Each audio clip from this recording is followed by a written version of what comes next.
Welcome back. I'm Mike Brown, and this is episode 2 of Worlds Collide.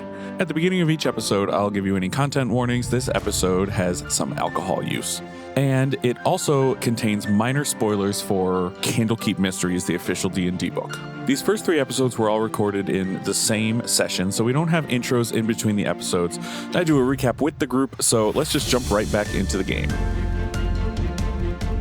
So just a quick recap, since it's been so long since we did the first episode, you guys all got ripped out of your homeworlds and you talked to a bunch of gods. Well, you talked to one god, but there were a lot of gods there. And then they sent you to a city where you met Lairn, who you know is your guide. And he has just introduced himself. So Lairn says, "I'm Lairn. I've been waiting for you." And he kind of just looks at you guys and he goes, "So I know I'm waiting for you, but who are you?" "I'm Gar." "Well, nice to meet you, Gar. What's wrong with your neck?" "I got shot." "Ah, been there." "What about the rest of you?" "I am Niatu. "You're very tall." I am the same size as the rest of my people." "Yeah, I don't care about that. You're really tall." "Thank you." "You're welcome."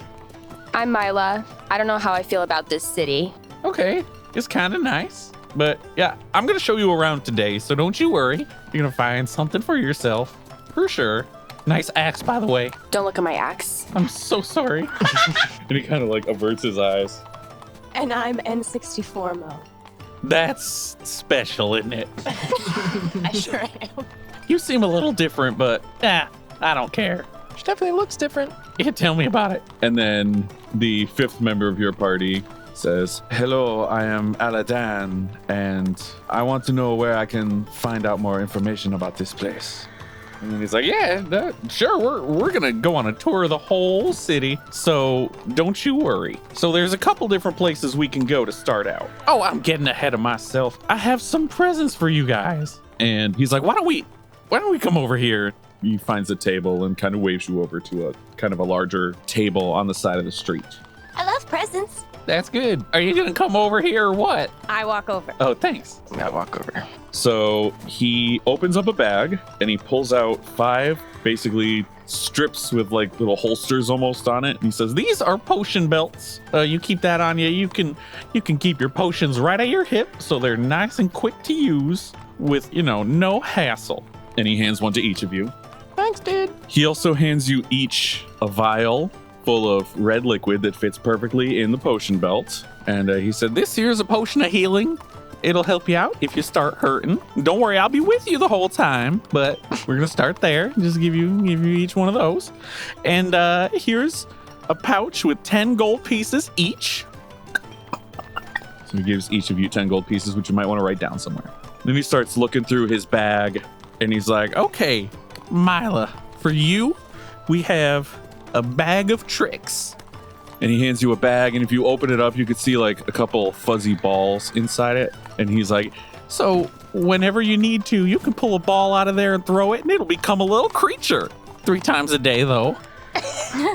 And then he looks at Niatu, and he's like, "And for you, I give a decanter of endless water." And he hands you a decanter of endless water.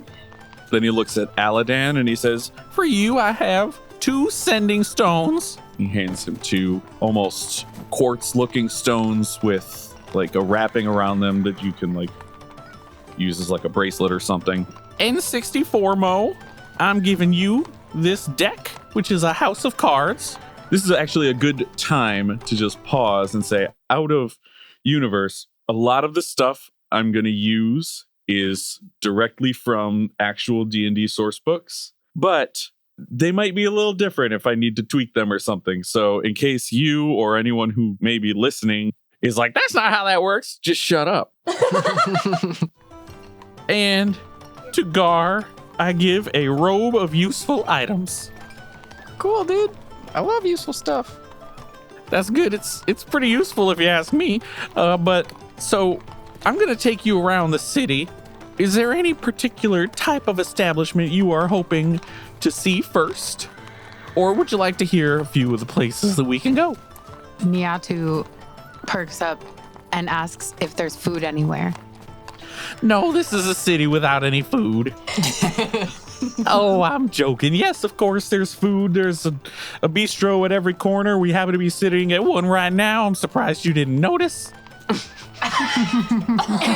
Niatu does not laugh. Tough critic, but I'll get there. So are you all hungry? Milla says, well, a bar would be nice. Oh, we've got a bar too. I don't get hungry, but I could eat. I like you.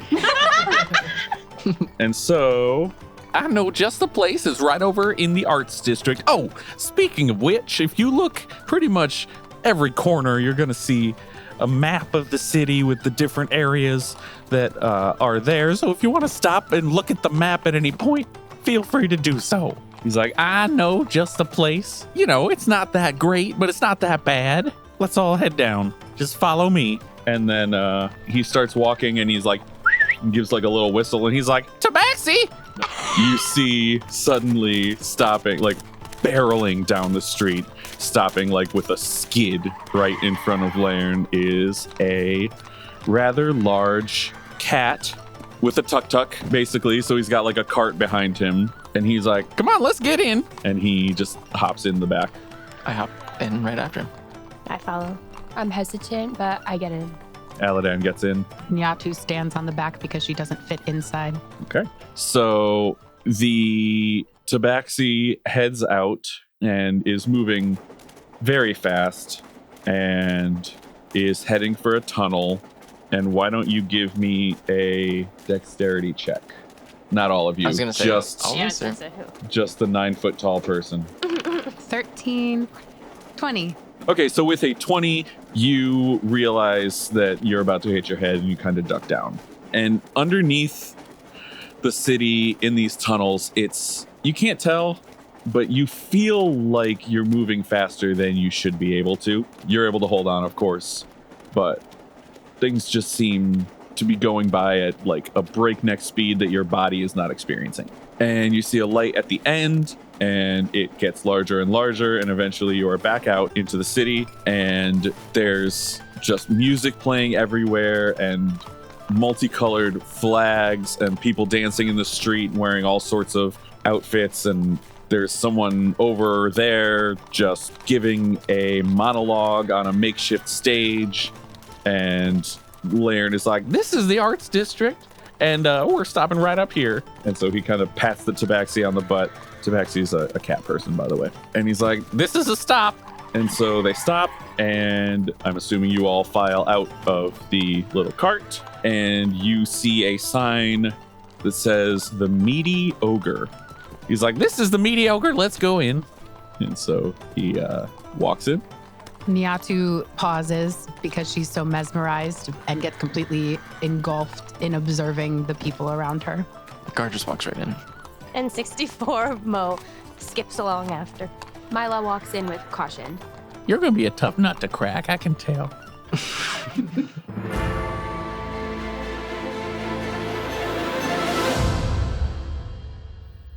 So you walk in and you see it's a kind of a rowdy bar. You know, there's the fight over in the back, but they're kind of keeping to themselves and everyone's laughing about it anyway. And there's a fiddler on one side and a lute player on the other, and they're not playing the same music. It's just loud and cacophonous. And on the table, there is a bugbear, which is kind of like a goblin who is kind of more human and has like a beard, and it's kind of hard to explain, but he's like a bigger goblin. He's dancing on a table, not, in accordance with any of the music that's happening. If records existed in this world, you have the equivalent of a record scratch as you walk in because you are very conspicuous. Everyone kind of stops, all the sound stops, and everyone's looking at you, and the bugbear that was dancing on the table just kind of hops down, and he's like, well, hello. My name is Krusk. How can I help you today? Welcome to the Meaty Ogre. I just got it. Yeah. Wouldn't have gotten it if they hadn't gotten it. Can I interest you in a table and some drink and food? Sure, dude. Niatu asks, do you have any fruit? Of course. This is a restaurant. Yeah, we've got fruit. Fruit's hilarious. And so he brings you over to a table, and he's like, we also have some rooms if you'd like to stay for the night. But you guys look pretty put together. I'm sure you have somewhere to stay. And our specials this evening are Elven Midsummer Wine, some Gicker, and the Ogre's Tears. We also have regular drinks and regular food if you'd like any of that, so just let me know. What was the first drink? Elven Midsummer Wine. It's 20 gold pieces a bottle, and it's a delicacy made from berries and aged in oaken casks for at least a century. So what's your cheapest stuff? Well, you can get a mug of ale and a loaf of bread for 2 silver I'll pieces. take it. Okay. How about any of the rest of you? I'll take your biggest steak. All right. That'll be 3 silver pieces. No drink? And a pint. And a pint. Just water for me. No fruit? I changed my mind. This place looks really sketchy. I'm gonna throw something at you. After all that. You're just threatened by me. That's fine. Just water is fine. We've got plenty of water. So do you and your Yeah, you ordered water. Never better. No. It's fine. That's the ultimate long con is you order water, they see you drinking it, and then every time they come over to refill it, it's full. And you're just like, and you look different. Do you eat? I can.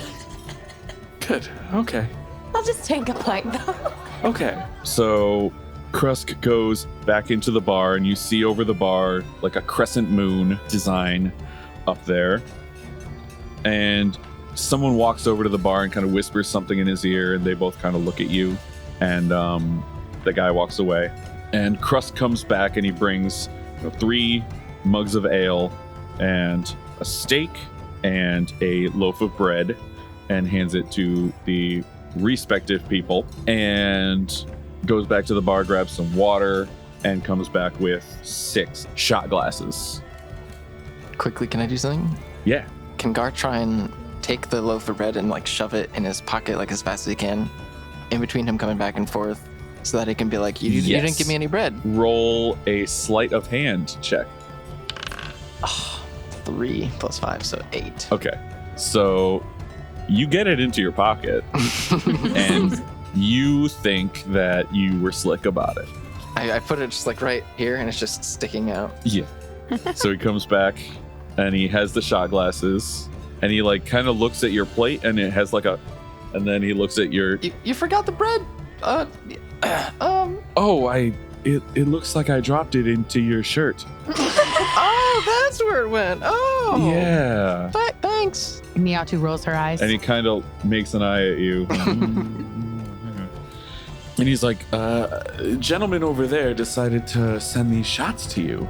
He gestures over to the left, and there is a creature with medium blue skin and horns that curve kind of down and out like a handlebar mustache, strip of hair down the middle of his head.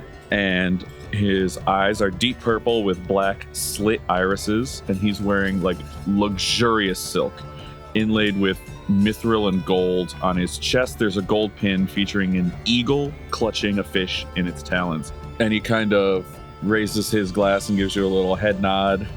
And Krusk goes, "This is the Ogre's Tears. It's our bar's signature shot. It tastes pretty good if you ask me." And he starts handing it out. And Lairn takes his. Who's that guy over there? Oh, that's Encardal. He could talk to you if you want. Milla smiles for the first time since entering the city and throws her shot back. All right. And Lairn, upon seeing you throw your shot back, also throws his. Aladan will drink too. Nobody else is drinking? N64 Mo pretends to take the shot. Okay. Does it have any healing properties? I would say quite the opposite, actually. It's not going to hurt you. For the sake of camaraderie, Miatu takes the shot. Okay. So everyone roll except for Ninty. Sorry, you haven't exposed that nickname yet. It's easy. Everyone else rolls a Constitution save. I got a 13. I got 20. 16. 10. Okay. So N64 Mo, basically nothing. Basically, your 16 means they think you took the shot. Milla, you feel like a rush of confidence, and you just feel like you own the room. Like everyone there is just happy to see you, and you could talk your way into anything, is how you feel. Gotcha. Gar, Aladan, Lairn, and Niatu all don't feel so well. Kind of a little blurry, and this is instant. And it's not enough that you're like down and out, but you feel that something's just not clicking the way you're moving. You're like, this doesn't feel right. And so mechanically, Milla, you're going to have advantage on all charisma-based checks, and I'll let you know what that means when it happens. And Gar and Niatu, you're going to have disadvantage on dexterity, int, and wisdom-based checks until you rest, basically. And so seeing you guys down the shots, and Cardal comes over, and he's just like, some of you guys really know how to hold your alcohol. And he's looking at Milla and N64mo. And he's like, you look like adventurers. Can I hire you for something? I am an adventurer, dude. Yeah. It appears my assessment was correct. I guess so. So, I'm looking to become an adventurer myself. But as you can see, I'm not exactly what you would call rugged. But I have a lot of money, so here's what I was thinking. There's a dungeon outside of the city, and I want to explore it. There's a club in town that I would like to become a member of, but you need to go on a certain type of trip and bring back some proof. I would like to go explore this dungeon, but I want a map of it first. I would like to pay you to map out the dungeon for me. Would you be able to do that? Pay us for how much? That is a good question. So I was thinking a total of 200 gold pieces plus 2 gold pieces per room in the dungeon. Now, obviously, there might be some crazy stuff down there, so don't, trip every trap and kill everything that's in there, because I need to have some sort of fun when I go, right? Do you think you'd be able to help me out? Seems like an awful lot of money if you want to go on an adventure yourself. Well, money is no object when it comes to my safety. If I go in with a map, I think I'll be okay, right? But is it even adventuring at that point? He looks kind of almost like heartbroken. Like you just destroyed his entire world. And he's just like, I worked very hard to get all of this money, and all I want is to have some adventures. But I'm a little scared. Ninty, I don't trust this guy. Something seems off for sure. Niatu looks at her companions and quietly asks, is 200 gold pieces a large sum of money? Oh my god. I don't know, I only have 10. So how about this? Why don't you each do an insight check? 19, the first one, and a 5. 17. A natural 20, because I'm plus 0. I rolled 7 twice, Cool. so mine is 10 in total. So Gar and Niatu, you can't get a read on him, but Milla and N64mo, you get the impression that this guy is legit. He looks like maybe he hasn't seen a lot of adversity in his life, and that maybe he doesn't understand how dangerous this could be, but that he's offering you a crazy amount of money to do it. Well, it is my type of adventure, so it won't be anything out of the ordinary for me.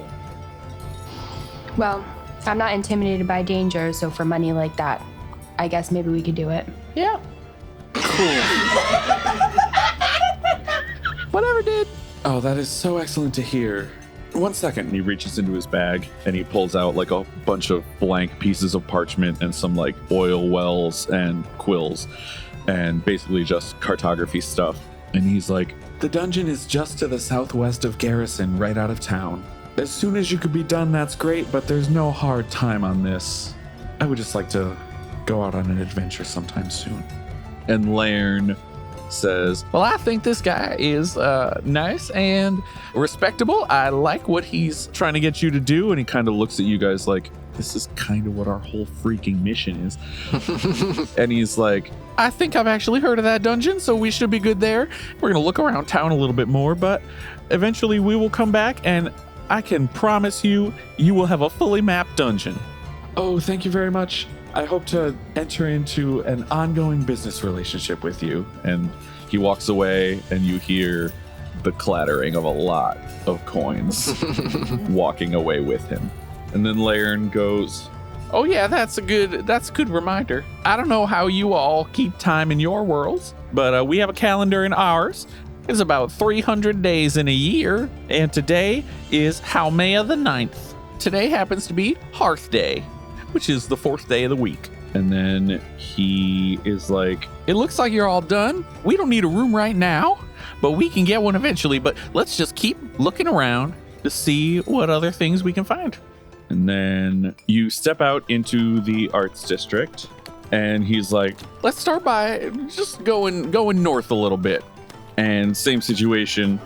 He calls for a tabaxi. You all hop on, you go underground, and it feels like you're moving way too fast, but it doesn't feel like it. And then you pop back out, and you are in the artisan district. And as you step out onto the street, you basically just see a whole bunch of people like making armor, weapons, some leather, jewelry, and you see a guy in a chair who's like kind of leaned back with another person above him who's stabbing him repeatedly with a small needle. And so Laren is like, so this is the artisan district. It looks like you've already checked out Squizzy's over there. Squizzy gives tattoos. They have a little bit of magic in them. We've also got a couple different places around here. Let's take another walk. And so Laren heads over and gets another tabaxi. Yada, yada, yada. You open up into another, like almost like a bazaar. And he's like, this is the merchant district. This has some of my favorite shops in the whole darn city. There's a place called Bruges Curiosities where you can get magic items. A place called the Creaking Spine where you can buy your books. And a place called Everything Else where you can buy everything else. Did you want to stop by anywhere? No, dude. Okay, I mean, we don't have to stop by anywhere if you didn't want to go shopping at all. Let's keep moving around. So you get in another tabaxi and you come out and you notice some large balloon-like, basically ships in the air. And he's like, this is the Sky District. If you need to go far in this continent, you can come here and catch a boat. And it'll take a little while to get there, but you can go pretty much anywhere in this big old continent by taking one of these airships. So as you're turning to leave the Sky District, you hear someone kind of yelling, help me, help me, help me! My city has been cursed! And they kind of run up to you and they kind of grab you and are like half holding themselves up going, please, someone help me! Milla puts her hand on her axe. That's not the kind of help I need! My city has been cursed! Nindy asks what's been going on. The people, they've just all stopped. I don't even know. They just went to bed and they haven't gotten up in weeks. I think they might be dead. No, they're breathing. Somebody put a curse on us. Do you have any idea who would want to do that? I don't. We're just a normal little. We don't bother anybody. But I do know the guy that can help us. Who? His name is Matreus. He works at the Candlekeep. Would you mind taking me to see him? They don't let just anybody in there. It looks like you got a special guide with you. And Laren goes, what's up? And then the woman continues, if I get your help, then we can figure out how to end the curse with Matreus. Tell us more about Matreus. He's the curse guy. He wrote the book, Curses and Those Who Use Them. He's the only guy that can help us. All right, calm down. Okay. Apparently that doesn't have the same connotation in your world as it does in this one. But okay, I am calm now. I'll help you. Thank you, I like your voice. Do you think you could help me right away? Surezies. I guess. Why not? Lauren, where do we go? Oh, the Candlekeep. And she kind of looks at Lairn and he's like, I got you guys. I'll bring you right down there. And so he's kind of like, you just don't go home. And he's like, actually, here's some coins. And he gives her a few gold and he's like, go get a room for the night. We'll be good. We will come back and get you when we have the situation figured out. And she's like, oh, thank you. And runs off with the coins. Niatu looks at her companions and says, is anyone else wondering why she is not sleeping herself? Yes. And Lairn kind of looks at you and says, you know, that's an interesting point. We should ask Matreus about that when we find him. And he grabs the tabaxi and you guys head down to the lowest docks in the city. There's a gate with like a drawbridge, basically.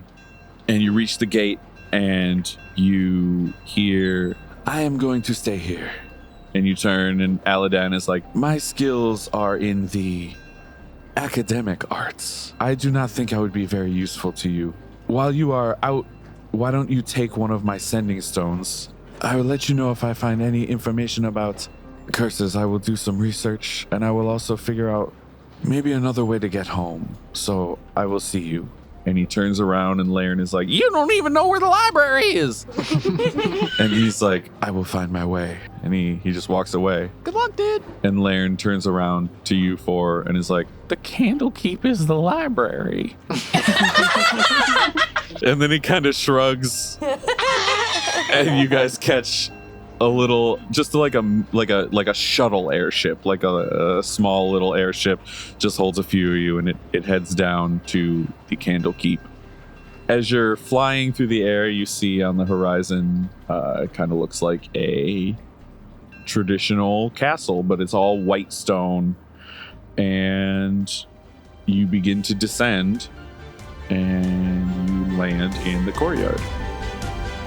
Worlds Collide is Alyssa Brown as Niatu, Alex Brown as N64mo, Ryan Brown as Gar, Melina Agbanyo as Milla, and me, Mike Brown, as the Game Master. Sound design, editing, and mixing done by Mike Brown for Ember Studios LLC. Special thanks this episode to my wife, a different Alyssa Brown, for the name of the Meaty Ogre pub that we visited today. For additional information, including custom maps and character art, please check out our Patreon. And our theme music is Epic Adventure by MS Records. More information can be found in the show notes. We will see you in 2 weeks on our actual release day of Wednesday. This week we had some serious technical issues, but we are all recovered and we are good to go. So, yep, we'll see you in 2 weeks, and we hope you come back to listen to more. Thanks. It's about 300 days in a year, which is the amount of time we have. You turned into Bill Clinton.